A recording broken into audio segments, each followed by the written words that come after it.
Sivaji sir வந்து அவ்வளோ பெரிய நடிகர் உதயகுமார் வந்து அப்போ சின்ன பையன். ஏதாவது என்னுடைய நண்பர் விஜயகாந்துக்கு எத்தனையோ பாட்டுகள் இருக்குது.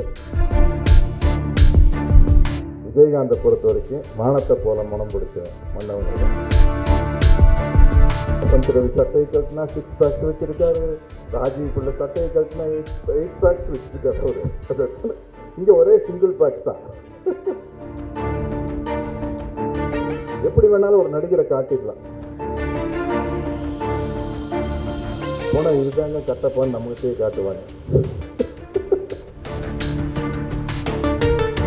எந்த நிகழ்ச்சியா இருந்தாலும் நம்ம இயக்குனர் சங்க தலைவர் ஆர்வி உதயகுமார் வர்றது எனக்கு ரொம்ப மகிழ்ச்சியா இருக்குது. ஏன்னா அது வந்து ஒரு சங்கத்துக்கு தலைவராக இருந்தால் அதை எடுத்து நடத்துறதுல வந்து சலிப்பே வரக்கூடாது. அந்த சலிப்பு உங்களுக்கு வரதே இல்லை. நீங்கள் ஏன்னா உங்களோட நான் புரியவானம் படத்தில் ஒர்க் பண்ணிக்கிறேன். எத்தனை படம், புரியவானம் படத்தில் சிவாஜி சார் வேறு இருக்கார்.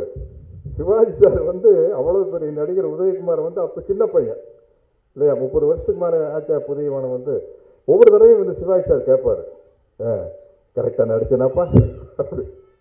அவர் அப்படியே கூச்சப்படுவார் உதயகுமார் சார், என்னப்பா இவ்வளோ பெரிய நடிகர் வந்து. அவர் அப்போ தான் நானும் அவர் ஒரே காலேஜ் ஜூனியர். பாட்னி, நானும் பாட்னி மேஜர், அவர் உதயகுமார் பாட்னி மேஜர்.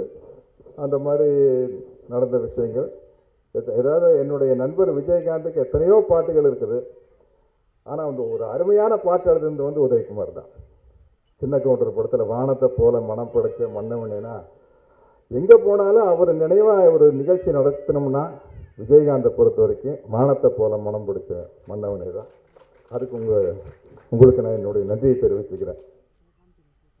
இந்த வெப்பன் ஷூட்டிங் போனால் எல்லாரும் வந்து பாடி பில்டராக இருக்கிறாங்க. என்ன தவிர வசந்த் ரவி சட்டையை கட்டினா 6 பேக்ஸ் வச்சிருக்காரு.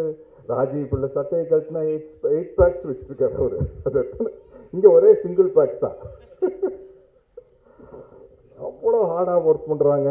ஆனால் நம்ம ஸ்டண்ட் மாஸ்டர் சுதீஷ் வந்து ரொம்ப, அவர் எனக்கு நம்ம புரியவான எல்லாத்துலேயும் ஒர்க் பண்ணியிருப்பார்.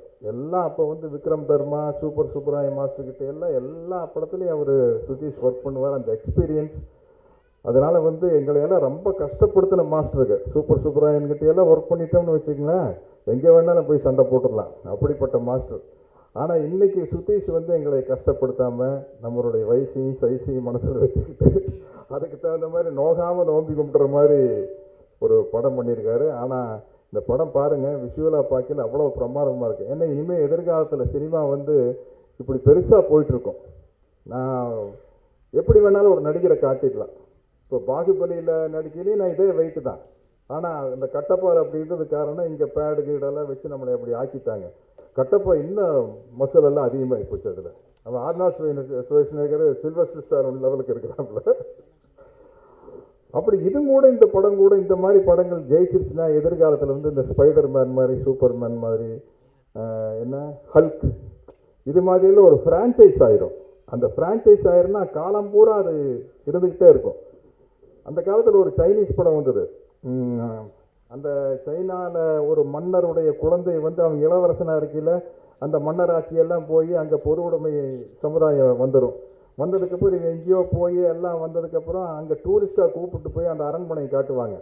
அதில் இவனும் போனால் அங்கே எக்ஸ்பிளைன் பண்ணுவான், இங்கே தான் இளவரசர் விளையாண்ட இடம் அப்படின்னா அவன் நின்று வேடிக்கை பார்த்துருப்பான். அதை அவன் பெரிய ஆள் போய் திரும்பி வருவான். அது மாதிரி ஆயிரும். நம்ம ஒரு 10 வருஷம் கழித்து இந்த RFC ராமோஜிராவ் ஃபிலிம் சிட்டிக்கு போனால் இந்த 10 வருஷத்தில் 80 வயசு ஆகி போயிடும் உதய் சார். இப்போவே 70 போனால் இதுதாங்க கட்டப்பான்னு நம்மகிட்டே காட்டுவாங்க. அந்த மாதிரி இப்போ சினிமாங்கிறது வந்து வேற லெவலில் போயிட்டுருக்குது. அதுக்கு குகன் மாதிரி நல்ல கற்பனை வளம் மிக்க இயக்குநர்கள் வந்து ரொம்ப முக்கியம். வேறு லெவலுக்கு கொண்டு போகிறதுக்கு வந்து ஒரு சினிமாவினுடைய வெற்றி, அதனுடைய வளர்ச்சி தான் வந்து அதுக்கு அதிகப்படியாக செலவு பண்ண வைக்கும். அப்படி இப்போ வந்திருக்கிற இளம் இயக்குநர்கள் வந்து வியாபாரத்தை பெரிய அளவில் பெருக்கிட்டாங்க. இன்றைக்கி தமிழ் சினிமாங்கிறது வந்து இந்தியா பூரா போகுது, ஜப்பானில் போகுது, வெளிநாடுகள் முழுக்க நம்ம தமிழர்கள் வந்து உலகத்தில் அதிகமான நாடுகளில் வாழும் இனமே தமிழ் இனம்தான்.